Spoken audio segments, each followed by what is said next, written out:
Welcome to the deep dive. Today, we're diving into something really, really critical, trauma in children. It's a huge topic. Mhm. And the sources we're looking at from a key surgical text, they really hammer home how different it is treating kids versus adults. Absolutely. Understanding the why behind those differences. It's not just academic, is it? It's vital knowledge if you want to truly master this, like the top professionals do. That's exactly right. We're not just listing steps today. We're going deep into the physiology, the anatomy, those unique injury patterns you see in children. Yeah, the goal is to really unpack these sources, pull out every key concept, and give you that solid, comprehensive understanding. Think of it like getting the insider knowledge. Okay, let's do it. We'll start with the initial assessment, then resuscitation, some specific injuries, some quite surprising ones, and then management principles. It's a lot, but mastering this stuff, that's the goal. Ready? Let's dive in. Initial approach first. So the sources kick off with the standard framework, like the standard framework, CABCBE,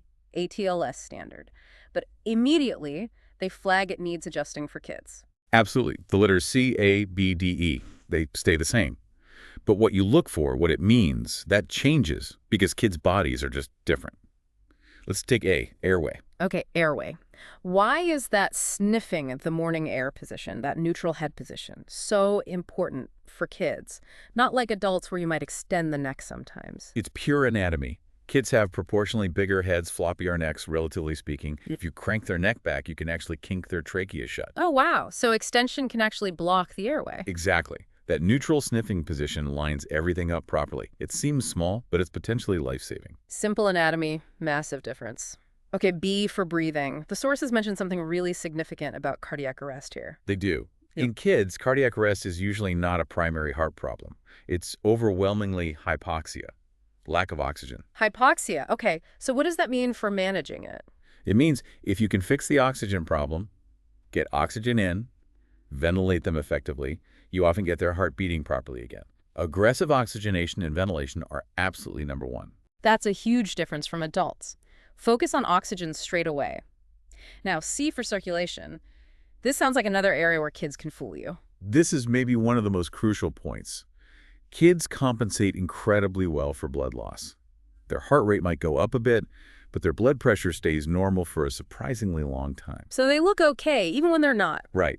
Hypotension, that drop in blood pressure, often only happens after they've lost like over 20% of their blood volume, maybe even more. 20%. So waiting for the blood pressure to drop, that's way too late. Way too late. You cannot rely on blood pressure as an early sign of shock in a child. You need to be looking at other things: capillary refill time, how strong their pulses are, their mental state, skin temperature.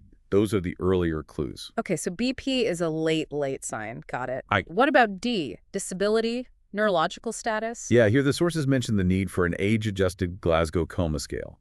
The standard GCS just doesn't work well for infants or nonverbal kids. You need those modified versions to get a proper read on their consciousness level. Makes sense. And E, exposure and environment. Being small matters here too, right? Hugely, especially for temperature. Kids have a much larger surface area compared to their body mass. So they lose heat faster. Much faster. Hypothermia is a constant danger, and as we'll get into, being cold seriously messes up blood clotting. So get wet clothes off, use warming blankets, warm fluids. It's critical. And they even give that quick weight estimate? Yeah, the 2 times age in years plus 4 for kilograms. Handy if you don't have scales readily available. It's approximate, but better than nothing in an emergency. Good practical tip. So same letters, C, A, B, C, D, E, but totally different interpretation and priorities. The sources also list the 4 H's and 4 T's for cardiac arrest. Just a quick run through. Sure. The 4 H's: hypoxia, hypovolemia, hyperthermia, and hyperkalemia. And the 4 T's: tension, pneumothorax, tamponade, cardiac toxins, and thrombosis. It's that mental checklist for reversible causes. Always good to have that framework. Okay, let's shift to something the sources bring up that sounds, well, almost contradictory. CC-WARA. Ah, yes. Spinal cord injury without radiological abnormality. Without radiological abnormality, how can you have a spinal cord injury if the x-rays look normal? It really highlights why imaging alone isn't enough, especially in kids. CC-WARA usually happens with significant force-think hyperextension, like whiplash, or maybe a big frontal impact causing flexion extension. The key is their unique anatomy. Tell me about that anatomy again. Compared to adults, proportionally bigger, heavier head, weaker neck muscles, Much more elastic, stretchy ligaments holding the spine together. And their facet joints, the little joints connecting the vertebrae, are flatter, more horizontal. Okay, so more stretch, less bony stability. Exactly. So during the injury, the spine can stretch or displace significantly enough to damage the spinal cord inside, but then those elastic ligaments just pull everything back into place before you get an X-ray. The bones snap back, but the damage is done to the cord. So the x-ray looks fine, but the kid could have a serious injury. What are the warning signs then, even with normal films? Any neurological symptoms, even transient ones after a relevant injury, tingling, numbness, weakness, maybe temporary paralysis, even if it got better, you have to be suspicious. And if you are suspicious, what's the protocol? Keep them immobilized in a collar, absolutely. And the investigation you need isn't another X-ray, it's an MRI, magnetic resonance imaging. That actually shows you the spinal cord itself. Right, MRI to see the soft tissues. Okay, moving on to resuscitation more deeply. High flow oxygen first, always. But when do the sources say you need to escalate to intubation and ventilation? They list clear indications. Things like if they're still not getting enough oxygen despite the mask, if their GCS is low, suggesting they can't protect their own airway, if they're combative and fighting essential care. Okay, makes sense. Also, severe burns, especially to the face or airway, prolonged seizures, or if they clearly need surgery very soon. Basically, any situation where the airway is threatened or needs to be secure for other reasons. And getting access, IV access in a small, shocked kid. That sounds like a nightmare. Where do the sources recommend trying? Yeah, it can be tough. You're aiming for 2 large cannulas, ideally. Preferred spots are the antecubital fossa, the elbow crease, the long saphenous vein down at the ankle, the femoral vein in the groin. Femoral. Is that common? It's an option, though carries some risks. Also, the external jugular in the neck. And in babies, sometimes gout veins. But if you're struggling... That's where IO comes in, intraosseous. Exactly. The sources really push the IO route, especially in young children when 5E access is difficult or taking too long. It's fast, reliable access to the vascular system right through the bone marrow. And they're specific about where to put it. That's the kind of detail professionals need. Absolutely. The main site is the proximal tibia, the top of the shin bone, specifically about 1 to 3 centimeters below the tibial tuberosity, that bony lump below the kneecap, angles slightly away from the growth plate. Got it. Tibia just below the bump. And there's a figure showing that. Figure 19.1, yeah, shows it clearly. Humeral head is another option, distal femur too. But tibia is standard. Knowing exactly where to go quickly, that's mastery. Definitely. Okay, you've got access. Fluids next. What's the first fluid and how much? Warmed isotonic crystalloid, so normal saline or Ringer's lactate, something like that. And the initial bolus is 10 milliliters per kilogram body weight. Warmed is key. Always warmed. Okay, this brings us to blood volume itself. The sources give numbers, right? How much blood volume kids have changes with age. It does. Neonates are around 85 millirel kilogram. By 1 month, it jumps up to maybe 100 millirel kilogram. Then older children settle around 75, 80 milligram, lower than adults per kilo. Knowing those numbers helps define major bleeding, doesn't it? Right. The definition they give is losing half your blood volume in under 3 hours, or all of it in 24 hours, or critically, more than 20% in under an hour. But the challenge, they stress, is estimating that loss, especially in blunt trauma. It's often hidden. Which is why protocols are so important. Exactly. You need a system, a major hemorrhage protocol. So when do the sources say you actually give blood, and what type initially? Indication is basically persistent signs of poor perfusion. They list capillary refill over 2 seconds specifically, and you know they've lost blood. You start with O rhesus negative until you get type-specific or fully cross-matched blood. And they go deeper into managing coagulopathy, don't they? With point-of-care tests. Yes. Ideally, you'd use TEG or ROTEM thromboelastography or rotational thromboelastometry, which give you a real-time picture of the whole clotting process. But if you don't have those, then they recommend fixed ratios of blood products, packed red cells, plasma, FFP, platelets, cryoprecipitate. They give target levels for hemoglobin, platelets, fibrinogen, and clotting times like APTT and PT. It's a recipe, essentially, when you don't have the specific tests. and tranexamic acid, Yeah. TXA. Yep, that's in there too. If given within 3 hours of injury, as part of the major hemorrhage protocol, specific loading and maintenance doses are mentioned. Getting these ratios and targets right is a huge part of advanced trauma care. Okay, let's really unpack this coagulation issue. It seems central to why severely injured kids do badly. The sources talk about trauma-induced coagulopathy. Yeah, it's a beast. And kids are uniquely vulnerable. It's this horrible interaction between the tissue damage itself, acidosis from poor blood flow, and hypothermia. How do those three things work together to stop clotting? Well, the tissue damage starts the process, but the acidosis makes the clotting enzymes sluggish, and the hypothermia. That's a killer for clotting. It dramatically reduces how well the clotting factors work and makes platelets dysfunctional. There was a specific number in the source for every degree drop in temperature. Yeah, for every 1 degree Celsius drop below 37, clotting factor activity falls by about 10%. 10% per degree. And once you get below 34 degrees Celsius, things really go sideways. Yeah. Clotting times lengthen dramatically. Platelets just don't stick together properly. They kind of hide away in the spleen. That's why warning isn't just for comfort. It's essential for hemostasis. And the sources get into the molecular details too, right? Thrombomodulin, protein C. They do. It's complex. But the gist is, poor perfusion triggers this pathway, involving thrombomodulin and activated protein C. This activated protein C then actively shuts down key clotting factors, V and 8. So it stops clotting. And it promotes clot breakdown. Hmm. Activated protein C also inhibits PAI-1, which normally stops fibrinolysis. So less PAI-1 means more plasmin activity, breaking down any clots that do manage to form. It's a double whammy. Impaired clotting and increased clot breakdown. Wow. And even the blood we give them can interfere. The citrate. Yeah, the citrate used as an anticoagulant in blood bags binds calcium. Platelets need calcium to work properly. If the patient's ionized calcium level drops too low, they mention below 0.6 millimole LS, the platelets become less effective. Sometimes you have to give calcium during massive transfusions. And on top of all that, babies are starting behind the curve anyway. Their clotting system is immature. That's another critical point. Neonates and young infants, up to about 6 months, just have lower levels of many clotting proteins, both pro-clotting and anti-clotting ones. And their fibrinogen, a key clot building block, is a less functional fetal version for maybe 6 to 12 months. So they're inherently more prone to bleeding. Yes. And the sources also link severe burns to using up clotting factors and breaking down red cells, consumptive coagulopathy, and microangiopathic hemolysis. It's all interconnected. Okay, so hypothermia is bad for clotting. Remind us why kids get cold so easily. Larger surface area to volume ratio. They just radiate heat much more efficiently than adults. So simple things. Remove wet clothes instantly. Use forced air warmers, war IV fluids.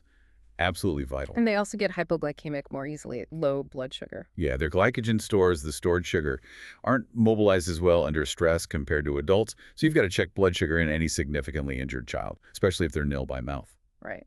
One last bit on initial management. Tubes, NG tubes, urinary catheters. When are they used? Nasogastric or orogastric tube usually goes in for major abdominal or head injuries, or they're unconscious or ventilated. Yeah. Helps decompress the stomach, prevent vomiting and aspiration. Urinary catheter helps monitor urine output, which is a good sign of perfusion. And the orogastric preference.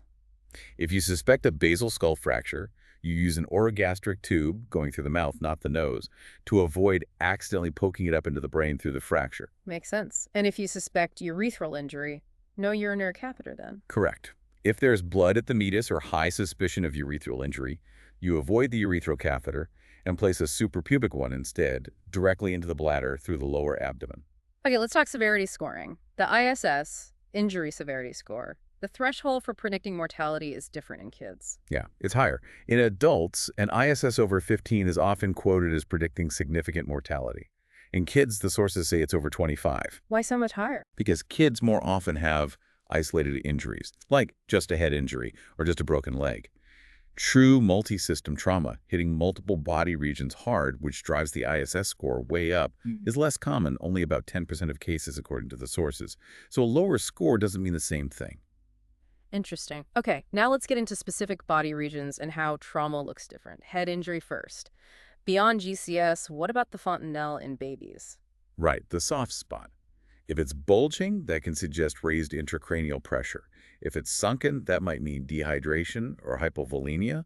It's another clinical sign you don't have in older kids or adults, though you have to be careful not to mistake the normal space for a fracture. Okay. Moving down to the chest, we mentioned the compliant ribs. What does that mean for injuries inside? It means the ribs bend rather than break easily, so the force gets transmitted inwards. You can have nasty lung contusions, bruising of the heart, mediastinal injuries, all without any broken ribs showing on the x-ray. So a clear chest x-ray doesn't rule out serious internal chest injury. None at all. You have to have a high index of suspicion based on the mechanism. What about tension pneumothorax? The sources emphasize clinical diagnosis. Yes. If the clinical signs are there, respiratory distress, hypoxia, tachycardia, reduced breath sounds, maybe tracheal deviation late on everybody, you diagnose it clinically and treat it immediately with needle decompression or a chest drain. You do not wait for an x-ray to confirm it if the child is unstable. Time is critical. And cardiac tamponade, blood around the heart. Less common in kids. If you suspect it, emergency needle pericardiocentesis under the sternum is the treatment. A quick bedside echo can help confirm fluid, but again, don't delay treatment if the suspicion is high and they're crashing. Which brings us to that really dramatic procedure, the emergency clamshell thoracotomy. When is that ever indicated? Very specific, thankfully rare situation. Penetrating chest trauma, usually a stab wound where the patient loses vital signs, has a witnessed cardiac arrest right there in the emergency department, or very recently, like within 15 minutes. And the procedure itself, big incision. Huge. Side to side across the chest, usually in the fifth intercostal space. Connects across the sternum, which, the sources note, you might even cut with heavy scissors in a child, referencing Giegli. And the goals are purely damage control. Absolutely. Open the pericardium, relieve tamponade, get the blood out, find the hole in the heart or lung, and control it. Quickly suture it, staple it, clamp the lung root, perform internal cardiac massage, clamp the descending aorta high up to keep blood going to the brain and heart and limit bleeding below. It is not definitive repair, it's buying minutes, literally. Intense. Okay, moving to the abdomen. Liver and spleen, why are they more vulnerable? Simply put, the rib cage doesn't cover them as much in kids. They stick out more, less protected. And signs can be subtle again. Very subtle. Any tenderness after a decent mechanism needs investigating, usually with a CT scan. And the sources mentioned aortic compression again for abdominal bleeding, possibly easier via thoracotomy. Yeah, it's an interesting point. If you have massive intra-abdominal bleeding, getting control of the aorta high up might be quicker and easier through a chest incision than trying to dig down to it through a belly full of blood during a laparotomy. Let's look at extremities. Compliant bones again. What kind of fractures are typical? Green stick fractures are common where the bone bends and breaks only on one side, the outer cortex. Or buccal fractures where the cortex just crumples slightly. Complete breaks are less common than in adults. And this flexibility means you can accept less than perfect alignment sometimes. Yes, particularly for angled fractures further down the limbs, like in the forearm or lower leg, especially in younger kids. They have amazing remodeling potential. The bone will literally straighten itself out as the child grows. You wouldn't accept that degree of angulation in an adult. But growth plate fractures are different. That's serious. Very serious concern. The growth plate, or physis, is that zone of cartilage where growth happens. If a fracture goes through it or damages it, it can stop or alter growth in that limb. So who needs to see those? Every single suspected growth plate fracture needs assessment by a pediatric orthopedic surgeon. They need to classify it and plan management carefully to minimize the risk of growth disturbance later on. Okay, so that's the primary survey focus. Once life threats are stable, the secondary survey kicks in. Goal is Head-to-toe exam. Find everything else, get the full history, review the mechanism again, complete physical examination, look for less obvious injuries missed in the initial rush. And imaging is a big part of this, but with caution about radiation, right? When are plain x-rays typically done? Chest x-ray is almost routine in major trauma. Pelvic x-ray if you suspect a pelvic fracture.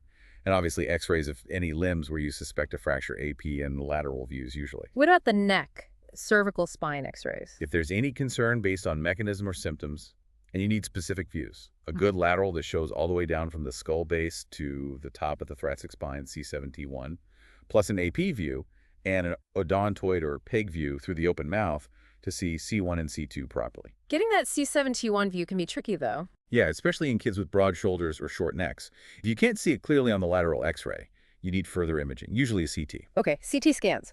Bigger radiation dose, so stricter indications. Head CT, when is it needed based on GCS? The sources give timings within 1 hour if the initial GCS is less than 14, or within 2 hours if the GCS drops below 15 at any point after the injury. And what are the other clinical reasons for a head CT? Seems like a long list. It is, because head injuries are common and serious. Indications include TENS fontanelle, suspected open or depressed skull fracture, signs of basal skull fracture like raccoon eyes or CSF leak, unequal pupils, abnormal posturing, any focal neurological deficit. Like weakness on one side. Exactly. Also, if there's concern about non-accidental injury or based on history, Hmm. 3 or more episodes of vomiting, loss of consciousness over 5 minutes, or amnesia over 5 minutes, it's a pretty comprehensive checklist of red flags. Okay. What about CT scans of the chest, abdomen, and pelvis? When are those indicated in blunt trauma? Generally indicated if there's abdominal wall bruising, that seatbelt sign, for example, tenderness, distension, signs of peritonitis, or any blood from the rectum or in the NG tube. They showed a picture related to bruising. Yeah, figure 19.2 showed a diaphragmatic rupture found on CT in a child who only had abdominal wall bruising. Really drives home why that sign matters. Are there relative indications too, where it's more of a judgment call? Yes, things like significantly elevated liver enzymes, AST 200, high amylase 100, or significant microscopic hematuria, more than 5 red cells per high power field in the urine. These might push you towards a CT, but aren't absolute indications on their own. And they suggest ways to minimize radiation for these scans. Yes, recommending a single volume dual contrast technique, referencing protocols used in places like Camp Bastion, trying to get the necessary info with the lowest possible dose, a LARA principle. When is a chest CT usually needed? Not for all blunt trauma. It's usually reserved for penetrating chest injuries or major deceleration injuries. If the plain chest x-ray looks okay, especially the mediastinal outline, you often don't need a CT for blunt chest trauma. And one last imaging point, FAST scans. Focused abdominal sonography for trauma, useful in kids. The sources say no. They state the findings are difficult to interpret reliably in children, so it's considered unhelpful. Okay, now let's talk about those specific injury patterns linked to mechanisms. The lap belt injury. What happens there? This is the classic injury from just a lap belt, no shoulder strap, in a crash. The child flexes hard over the belt, crushing abdominal contents against the spine. What gets crushed? Small bowel is mesenteric, the bladder. And the really nasty part the sources highlight is delayed perforation. The tissue can die off and rupture up to 72 hours later. Wow, 3 days later. Yeah. It's also associated with lumbar spine fractures and, in little kids, pancreatic injury from the belt pressure. Okay. The handlebar injury. Falling onto handlebars. What organs are at risk?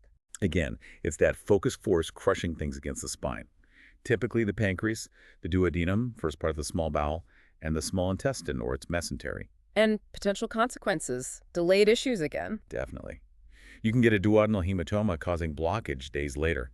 Pancreatic injury can be severe, and contused bowel can perforate days later due to lost blood supply. That's why observation is mandatory. Mandatory observation. And there's a specific warning about this injury in very young children, under 3. Yes, the sources are explicit.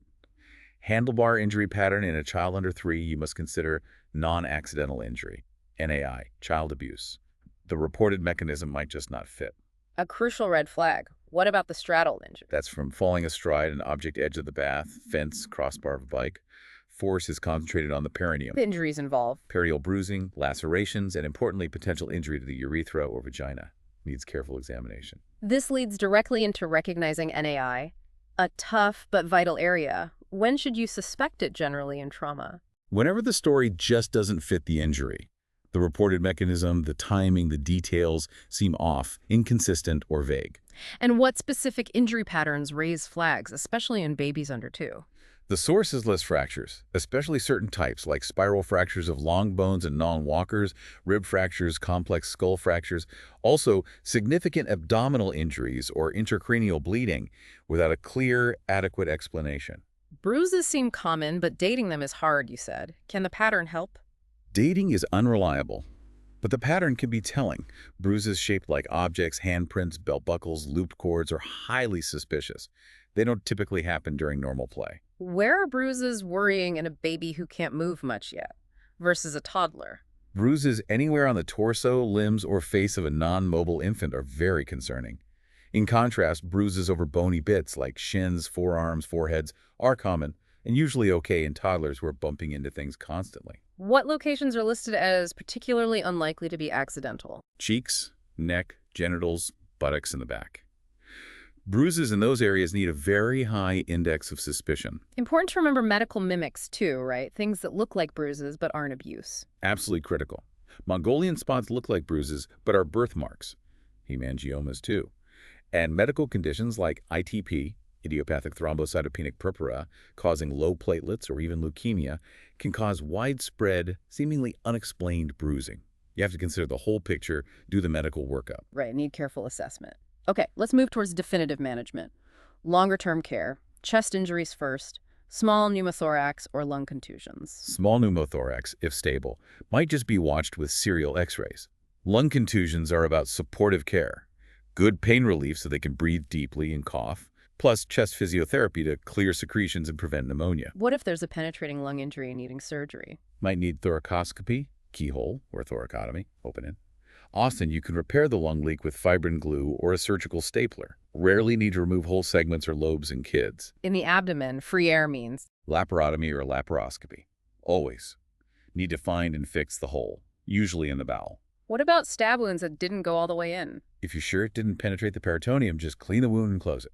And the sources said liver and spleen are the most common blunt injuries, about 70%. Yeah, they account for the majority of solid organ injuries and blunt trauma.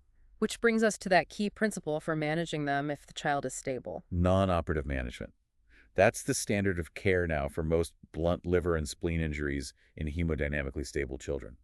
Watchful waiting, bed rest, serial exams, maybe repeat imaging, avoid surgery if possible. So when do you operate or use interventional radiology? If the child is unstable, despite resuscitation ongoing shock, Mhm. or if they respond to fluids and blood initially but then become unstable again, that suggests ongoing significant bleeding.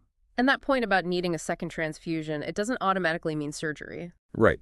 The sources emphasize that needing more blood might just mean the initial resuscitation wasn't enough. If the child is stabilizing, a second transfusion doesn't force your hand towards the operating room. It's about the overall clinical picture. Okay. For non-operative management, how long is bed rest usually recommended? Until they're comfortable and moving around. Minimums are suggested, though. At least 1 night for low grade, 3 injuries. At least 2 nights for higher grade, 3+. And restrictions afterwards. Contact sports. For the higher grade injuries, grade 4 and V, definitely limit high impact or contact sports for at least 6 weeks to allow healing and reduce risk of rebleeding. What about delayed bleeding? Can that happen? Yes, it's uncommon but recognized. Spontaneous bleeding can occur several days later. The theory mentioned involves the breakdown of the initial hematoma. So discharged patients need clear instructions. Absolutely. They need to know exactly what warning signs mean. They need to come back immediately. New pain, fever, vomiting, feeling unwell. Okay, let's zoom in on specific organs now. Spleen injury. There's a specific complication risk. Splenic pseudoaneurysm. A weak spot ballooning in a splenic artery. And the surprising thing is, the sources say the risk isn't related to how bad the initial injury was. So even minor spleen injuries need follow-up. Yes. Follow-up ultrasound is recommended to look for these pseudoaneurysms. They also mention the spleen injury scale, table 19.1, for detailed grading. Liver. Similar scale exists, table 19.2. What about bioleaks? Bioleaks are rare, but can happen. Often they resolve with just putting a drain in, don't need complex surgery, but always worth discussing with a specialist pediatric liver surgeon. The text also nods to Kuno's segments, understanding that detailed liver anatomy. Pancreas. Potential complication. Pancreatic pseudocyst, a collection of fluid, usually managed later with endoscopic drainage, often into the stomach. Surgical options for pancreatic tears. Depends on location. For distal tears, tail end, especially if the main duct looks damaged, some might opt for early distal pancreatectomy. For proximal duct injuries in older kids, maybe surgical stenting. Renal injuries. Kidney. Long-term risk. Hypertension. High blood pressure can develop later after severe kidney trauma. What scan checks kidney function? DMSA scan. Yeah. It's a nuclear medicine test showing function and scarring, indicated if hypertension develops, or for grade IVV injuries initially, using the renal injury scale, table 19.3. Duodenum injury, like that hematoma from handlebars. Risk. Follow-up. Risk of delayed perforation, often retroperitoneal. So if recovery is slow, consider a repeat CT or a contrast study days later. Bowel injuries and blunt trauma, 3 mechanisms described. Yeah. 1, instant rupture from sudden pressure increase in a trapped loop. Yeah. 2, delayed perforation up to 72 areas from a crush injury killing the tissue slowly. 3, ischemia from damage to the mesenteric blood supply, leading to perforation days later. And finally, urethral injury. Presentation, what not to do, what to do instead. Presence with blood at the meatus. Critically, do not try to force a urethral catheter in. You'll make it worse. Place a suprapubic catheter instead. Okay, that brings us to the last big principle, damage control surgery. What's the basic idea? It's about breaking that lethal triad: hypothermia, acidosis, coagulopathy. The philosophy is, don't attempt the final perfect repair when the patient is physiologically falling apart. Fix the immediate life threats first. Physiology before anatomy. Exactly. Stabilize the patient, then do the definitive surgery. And the sources list three principles in sequence. Yep. 1, short, focused operation. Just stop the bleeding, control the contamination. Fast in, fast out. 2, go to ICU for aggressive physiological correction. Warm them, correct acidosis, fix coagulopathy. 3, definitive surgery days later once they're stable. Let's use the trauma laparotomy example from the sources. Midline incision. First step for bleeding. Long midline incision. First step is scoop out clots, then pack all 4 quadrants of the abdomen hard with swabs. Tamponade. What if packing isn't enough? Means either you haven't packed well enough or there's a major arterial bleed needing direct control. How do you control that major arterial bleed? Direct pressure, maybe clamping, compress the aorta high up if needed. Once bleeding is stemmed temporarily, how do you find the source? Remove the packs carefully, 1 quadrant at a time, looking for the specific bleeder. And options for controlling it in this damage control phase. Whatever works fastest. Stitch a vessel, tie it off, maybe remove a shattered organ, like the spleen if it's the source. Or if things are still out of control, just repack firmly and get out. How about contamination from bowel injuries? What's a damage control approach? Simple tears might get a quick suture repair, but multiple holes or bad damage? Cut out the bad section, staple or tie off the ends, and just leave them loose inside. Critically, no anastomosis, no sewing bowel ends together yet. Too risky. What about bile or bladder leaks? Bile leak gets a drain placed nearby, bladder injury gets oversun quickly, and the urinary catheter placed for drainage, assuming no urethral injury, otherwise suprapubic was already in. And finally, the abdomen is left open. What? Yes, intentionally, often covered with a temporary vacuum dressing.